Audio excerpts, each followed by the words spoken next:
ఏం చేస్తున్నారు లోపల? నువ్విక్కడున్నావేంటాంటీ? ఈ రూమ్ లో ఏసీ బాగా వస్తుందని చెప్పి వచ్చాను ఐశ్వర్య. మీరొకరు ఇంటికెళ్ళడానికి టైం అవుతుంది, రాహుకాలం వస్తుందని అందరూ కంగారు పడుతుంటే మీరిక్కడ తాపీగా ఉన్నారు.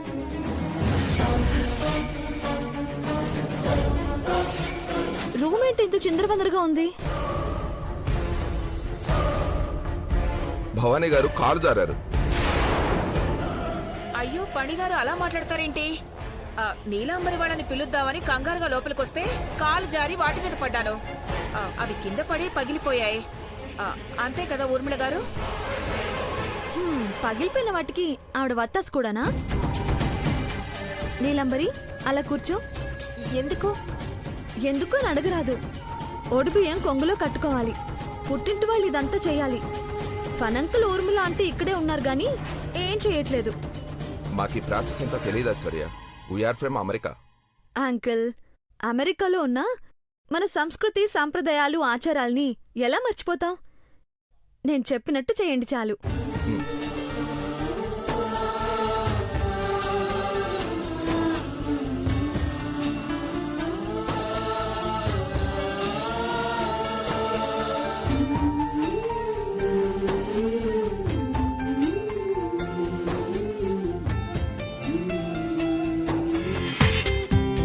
జీ5లో పూర్తి ఎపిసోడ్ చూడండి.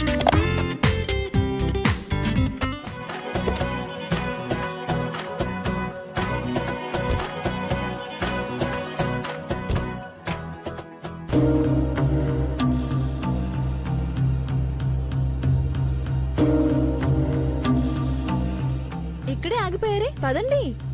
రామ్మ పెద్ద కోడలా?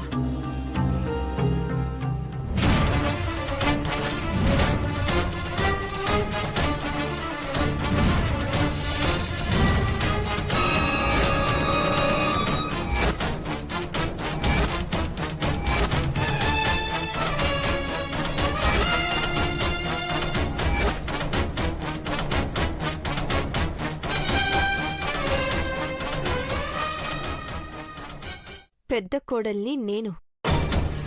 నాకు నేనుగా అడిగేయాలా, లేదంటే దేవ ఏమైనా నా చెయ్యి పట్టుకుని నడుస్తాడా? ఇక్కడ ఆచారాలు ఎలా ఉంటాయో తెలియక అడుగుతున్నాను. జీవితాంతం నీ చేయి పట్టుకునే ఉంటాడు కదా నీలాంబరి, పర్లేదురా. పెళ్ళయిందని తెలిసాక కూడా దేవ దృష్టి పార్వతి మీదే ఉంది. దాన్ని నామరూపం లేకుండా చేస్తేనే నీ భార్యగా నేను అధికార ముద్ర వేయించుకోగలుగుతానని అర్థమైంది దేవా.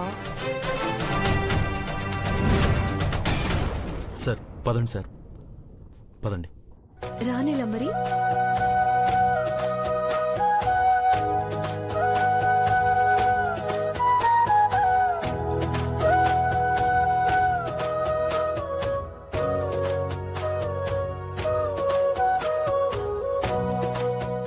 ఒక్క నిమిషం నాన్న. గడపకి పసుపు రాసి బియ్యం బెల్లం ఉన్న ఈ పాత్రను పెట్టాలి.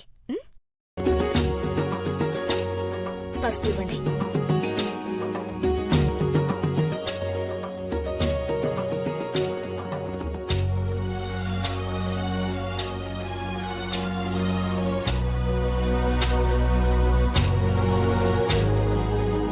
పార్వతి, అలా చూస్తూ నుంచున్నావేంటి? త్వరగా కానివ్వు. అవసరం లేదు.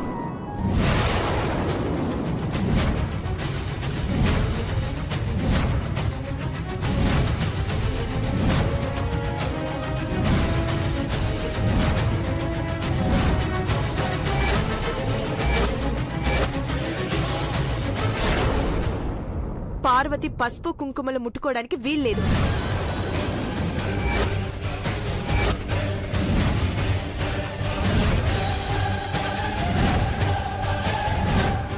ఏం కావాలో అడుగమ్మా.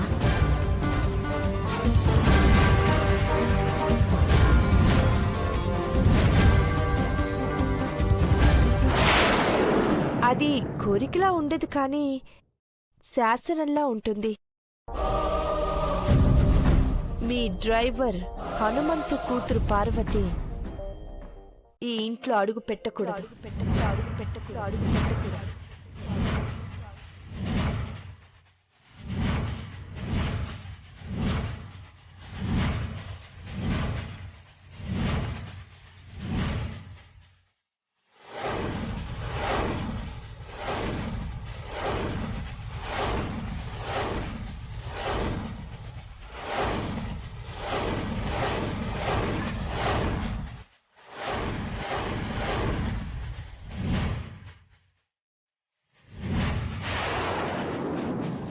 ఇదేం కోరికమ్మా?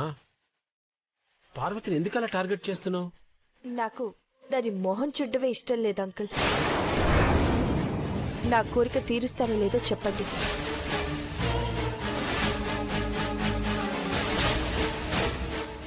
తీర్చండి అయ్యగారు. అమ్మగారు, పెద్దమ్మాయి గారి కోరిక తీర్చండి అమ్మా. పార్వతి పెళ్లిపేటల మించి లేచి వెళ్ళిపోయినాదని, అందుకే మీ కోపం వచ్చి గెంటేసినారని జనాలతో చెప్పుకుంటాను.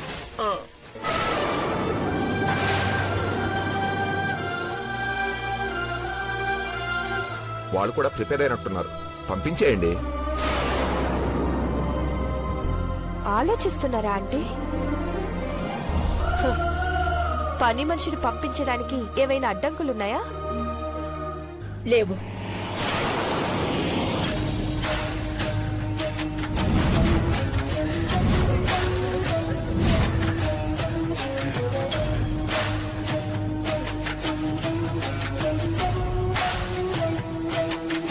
నా పెద్ద కోడలి నువ్వు కోరిన కోరిక తీర్చేలా పార్వతి ఈ ఇంటి నుండి వెళ్ళిపోతుంది.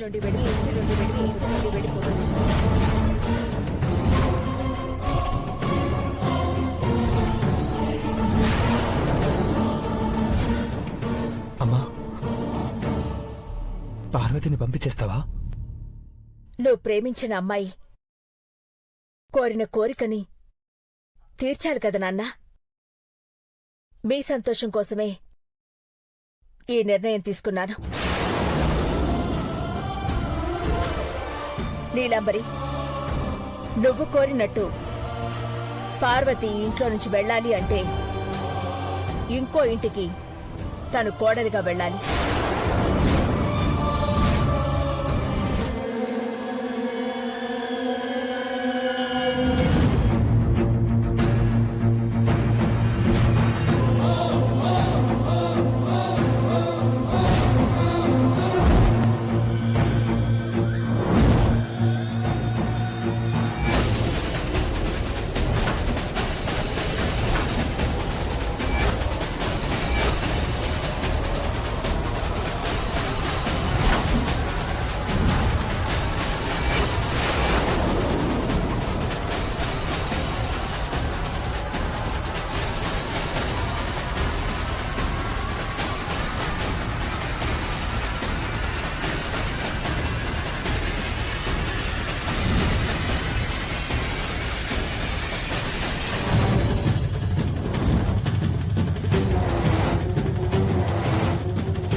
పార్వతి, ఏమైంది? అయ్యో,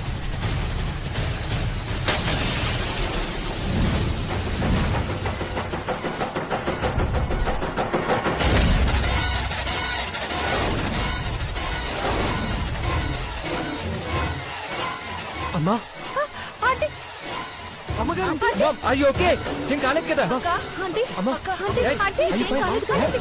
ఏమైంది? నీకేం కాలేదు కదా డాడ్? అమ్మా, ఏం కాలేదు నాన్న.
సమయానికి పార్వతి వచ్చి అఖిలాండేశ్వరి గారిని పక్కగా లాగేయడంతో పెను ప్రమాదం తప్పిందమ్మా. మీ అమ్మగారి ప్రాణాలు కాపాడుకున్నావమ్మా.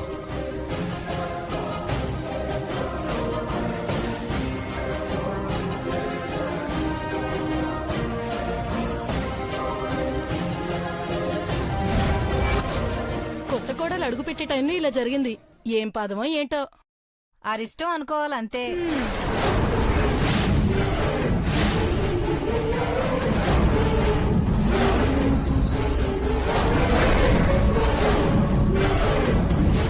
రావే, రా. అమ్మగారిని కాపాడుకున్నావని 10 మంది మెచ్చుకుంటే సరిపోదే. గుమ్మం మీద పెట్టిన కలశాన్ని నువ్వు తన్నుకుంటూ వెళ్తే నా గుండె ఎంత నొచ్చుకుందో నువ్వు చూడాలి.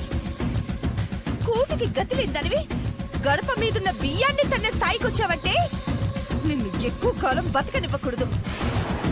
ఈ రోజు కలశం తన్నావు, రేపు నా తల తన్నిపోతావు. అక్కడిక్కడ నీ మానానికి భంగం కలిగి ఆత్మహత్య చేసుకుంటావనుకుంటే అసలు అసలు తిరిగి ఎలా వచ్చావే? దేవాని చంద్రముఖి మనుషులు కిడ్నాప్ చేశారని ఎలా అంటాడు? అసలు అసలు ఎక్కడి నుంచి వచ్చింది చంద్రముఖి? చెప్పవే, చెప్పు చెప్పు చెప్పవే.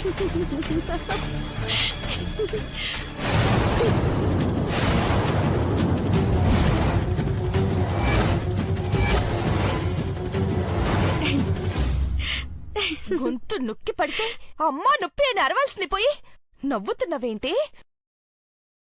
చంద్రముఖి పిచ్చి చేష్టలు చేస్తుంటే నవ్వు రాదా ఏంటి? కళ్యాణ మండపంలో కత్తిని పెళ్లి చేసుకొని ఈ ఇంటికి పెద్ద కోడలుగా వచ్చినా నువ్వు సంతోషంగా లేకుండా భయంగా ఉన్నావంటే నీకు భవిష్యత్తు లేదని అర్థమైనా చంద్రముఖి. నాకు భయమా? ఎవరిని చూస్తే భయం?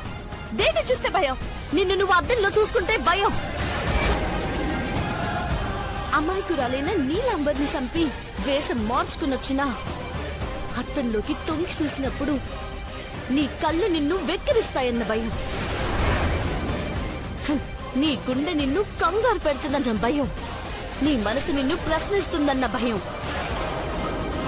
ప్రతి క్షణం ఎవరికైనా నీ బండారం తెలుస్తుందేమోనని గుబులు పుట్టించే నీ ఆలోచనంటే నీకే భయమే చంద్రముఖి.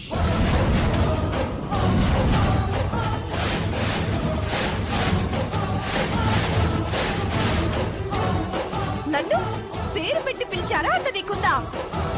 నేనిప్పుడు ఘట్టమనేని అఖిలాండేశ్వరి గారి పెద్ద కోడల్ని. నన్ను ఏగి అంటావా? నిన్ను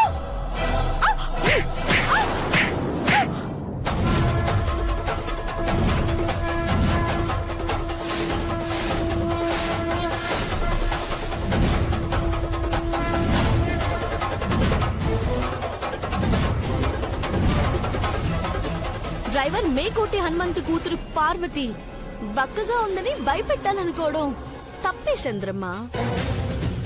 నాలో మంచితనం ఎంతుందో నా రక్తంలో రోషం అంతే ఉంది. నన్ను తప్పు చేస్తే ఎవరు తిట్టినా కొట్టినా భరిస్తాను. కానీ నాకు జీవితాన్నిచ్చిన వాళ్ళ జోలికొచ్చినా నీలాంటి వాళ్ళ పని పట్టనికి ఈ పని మంచి ఎప్పుడు ముందే ఉంటుందే.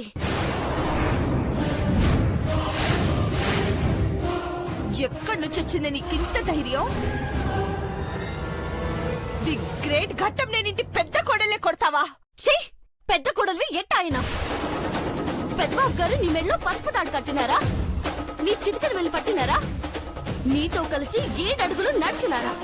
వచ్చిన వాళ్ళ చేతితో అక్షంతలు చల్లితే కత్తిని ముట్టుకొని అమ్మగారి చేతితో 3 ముళ్ళు వేసిన మంగళసూత్రాన్ని నీ మెళ్ళో వేసుకొని ఊరేగుతూ వచ్చిన దాన్ని. నువ్వు పెద్ద కోడలివా? నీ బతుకు.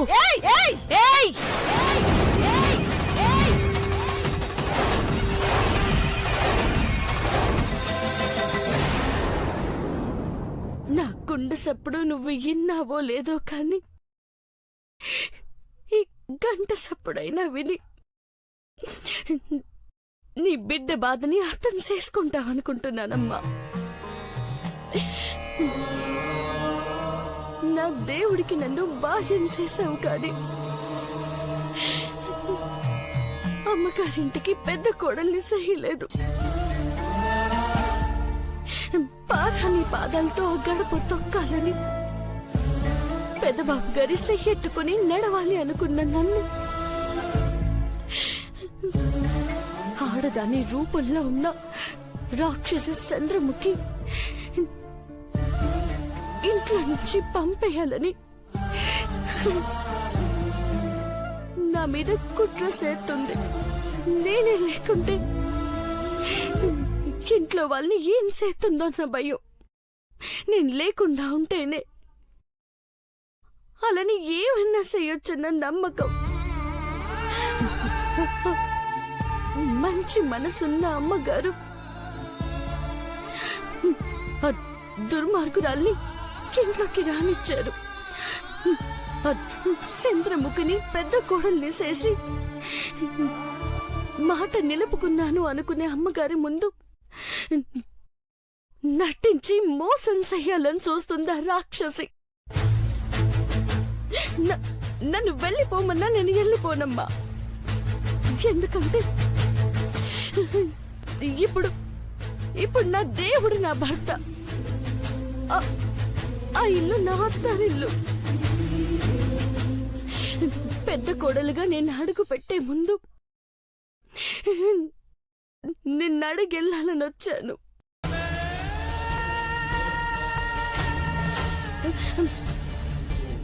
పసుపు తాడు కట్టించుకున్న నేను కొంగు పట్టి అడుగుతున్నానమ్మా. అత్తారింటికి పోయి ప్రసాదంగా వండుకోనీకి ఓడి బియ్యం ఇవ్వు.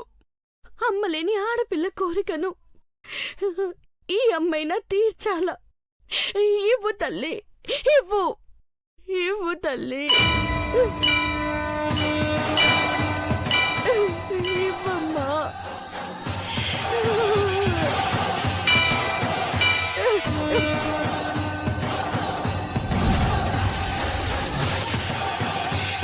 ఇవ్వమ్మా.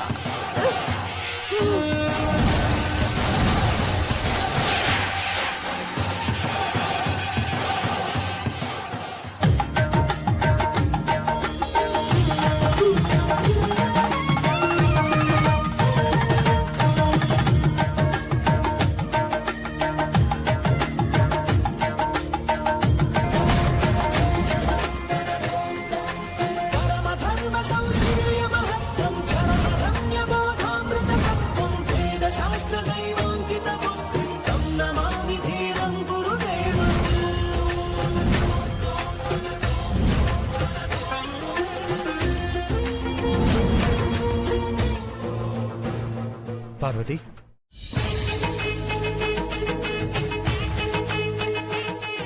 నువ్వు ఎక్కడికి వెళ్ళావు ఏంటో అని చాలా చోట్ల తిరిగాం. చెప్పా పెట్టకుండా ఎందుకు వచ్చేసావు పార్వతి? ఆ రాక్షసి నన్ను ఇంట్లో నుంచి పంపించాలని చూస్తుంది కదా పెద్దబాబు గారు. మళ్ళా ఇంట్లో కడుగు పెట్టే ముందు అమ్మవారి ఆశీర్వాదం తీసుకుందామని వచ్చాను. ఓడి బియ్యం ఇచ్చింది. ఒక్కో మెతుకు నా బతుకుని మారుస్తాది. మీ నీడను బతుకుతాను పెద్దబాబు గారు. మీ కాడే ఉంటాను, ఇంకెక్కడికి పోను. ఎవరు వెళ్ళిపోమన్నా నిన్ను పంపించాలని ఎన్ని ప్రయత్నాలు చేసినా నువ్వు వెళ్ళకూడదు.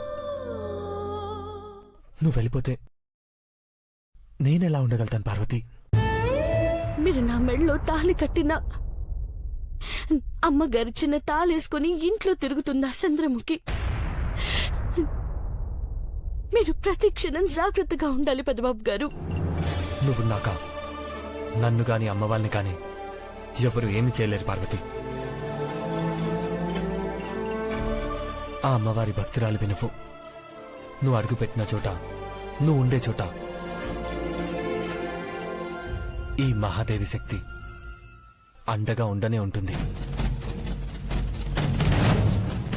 నిన్ను ఇంట్లో నుంచి పంపించాలనుకున్న చంద్రముఖిని మన జీవితాల నుంచి శాశ్వతంగా పంపించేద్దాం. నువ్వు అనుకుంటే దాన్ని మెడ పట్టుకుని గెంటే ఇచ్చిదేవా? మీరు భరిస్తున్నారు సార్, నేనైతే చంపేసేవాడిని. జానీ, దేవా, శివ, చంద్రముఖి మన శత్రువు అని తెలుసు. కానీ ఈ ప్రపంచానికి తను గట్టం నేను ఇంటి పెద్ద కోడలుగా తెలుసు. అమ్మ దయను ఆయుధంగా మార్చుకొని ఇంట్లో కడుగు పెట్టిన దాన్ని ఎంతమంది చాలంటే ఆవేశం కాదు.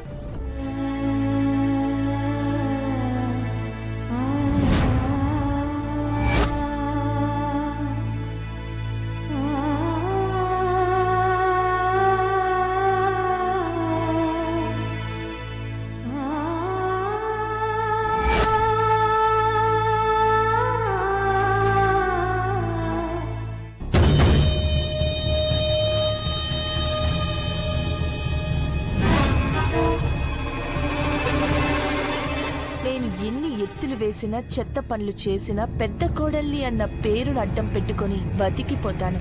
మీరు నా మీద చూపించే ప్రేమ జాలే ఆయుధాలుగా మార్చుకుంటానంటీ.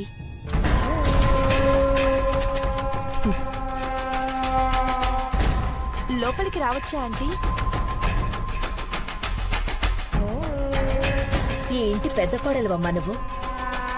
తలుపు తట్టకుండా లోపలికొచ్చే హక్కు నీకుంది.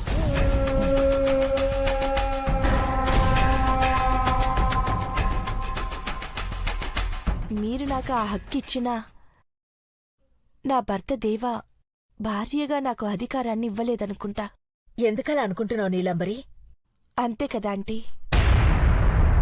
నా పెళ్ళయింది అనుకోవాలి కానీ మా పెళ్ళయింది అని అనుకోలేనుగా. మంటపంలో బ్రహ్మ ముహూర్తానికి దేవా లేకున్నా కత్తితో పెళ్లి చేసి కోడలుగా ఇంటికి తీసుకొచ్చారు. గడపలోకి నేను దేవా అడుగు పెట్టాం కాని ఆ తర్వాత ఎవరి గదుల్లోకి వాళ్ళం వెళ్ళిపోయావంటే. బాధపడకమ్మా. దేవా అందర్లాంటివాడు కాడు. నువ్వు నిశ్చింతగా ఉండొచ్చు. ఈ అమ్మ మాటని జవదాటుడు. శాంతి ముహూర్తానికి ఇంకా టైం ఉంది. మీరిద్దరూ కలిసి కాపురం చేసే సమయానికి సిద్ధాంతి గారు చెప్పేదాకా ఈ కొద్ది ఎడబాటుని నువ్వు అర్థం చేసుకోవాలి. ఎవరూ లేని అనాథని కాబట్టి ఎవరు నిర్లక్ష్యం చేసినా తట్టుకోలేనంటే. ఇది నిర్లక్ష్యం కాదమ్మా. ఊహించని పరిస్థితులు, పరిణామాల మధ్య పెళ్లి జరిగింది. ఆచారాన్ని అర్థం చేసుకోవడానికి కొంత టైం పడుతుంది. పెద్దబాబు కూడా నా నిర్ణయాన్ని, నీ మెడలో ఉన్న మంగళసూత్రాన్ని గౌరవించాడు కాబట్టే నీతో నడిచాడు. నేను చెప్పినట్టు నడుచుకుంటాడు. అమ్మలా మీరు నాకు అండగా ఉన్నారు కాబట్టే ఈ మాత్రం ధైర్యంగా ఉన్నాను.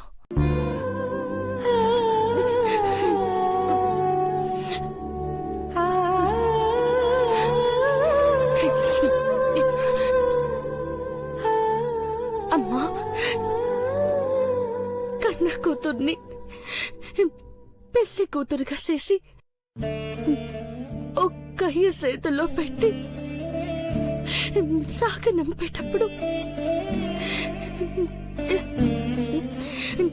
కొంగు బంగారంగా ఒడిబియ్యం పోసి పంపుతారు పుట్టింటోళ్ళు. నాకు పెళ్ళైనట్టు అయ్యకు తెలీదు.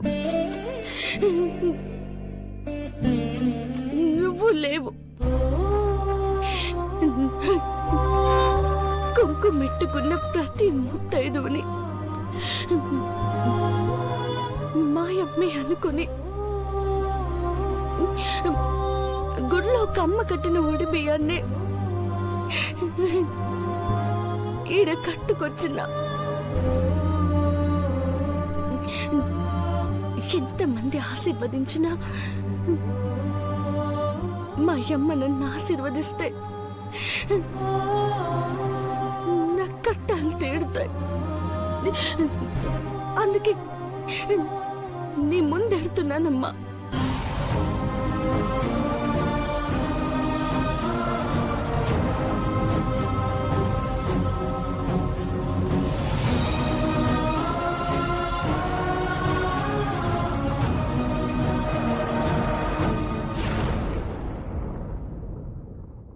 నూకల్సల్లి వెళ్ళిపోయినా నువ్వు ఈ బియ్యం నీ కూతురు వండుకొని తినాలని నీ బిడ్డ కాపురం పచ్చగా ఉండాలని దీవించమ్మా.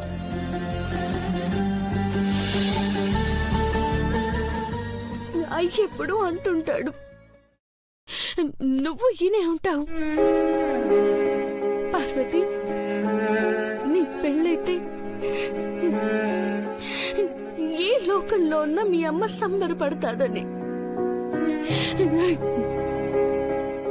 నా పెళ్లి ఎట్ట అయినాదో పైనుండి చూసే ఉంటావు కదమ్మా. నా గుండెల్లో కొలువై ఉన్న నా దేవుడే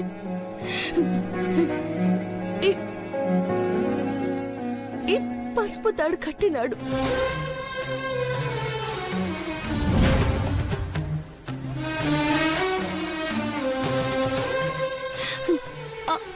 ఆయనకిప్పుడు భార్యనయ్యాను కానీ అమ్మగారికి ఇంకా కోడల్ని కాలేదమ్మా. మూడో కంటికి ఈ తాడు కనపడకుండా చూసుకోవాలి.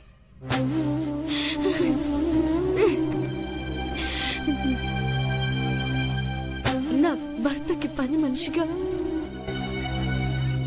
సేవలు చేస్తూనే ఉండాలి కానీ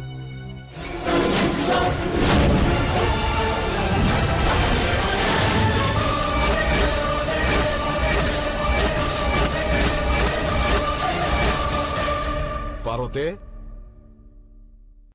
మెళ్ళో ఆ తాడేంది?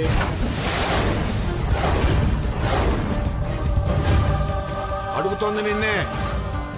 మెళ్ళో పసుపు తాడు ఉంది పార్వతి. అయ్యా, ఇది దేవుడు తాడయ్యా.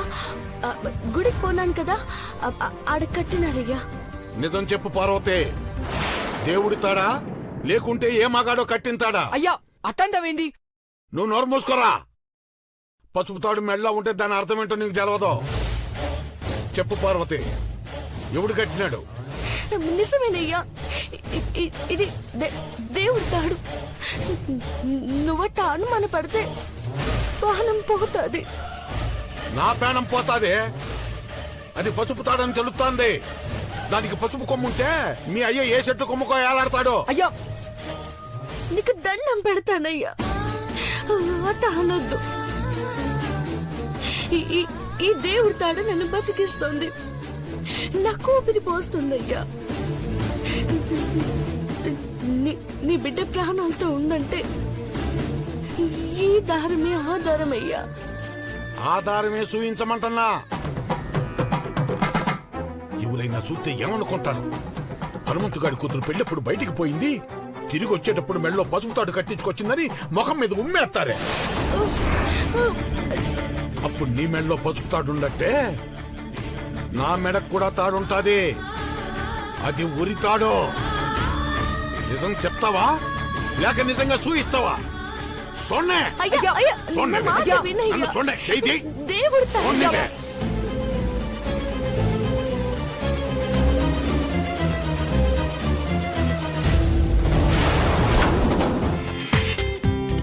జీ5లో పూర్తి ఎపిసోడ్ చూడండి.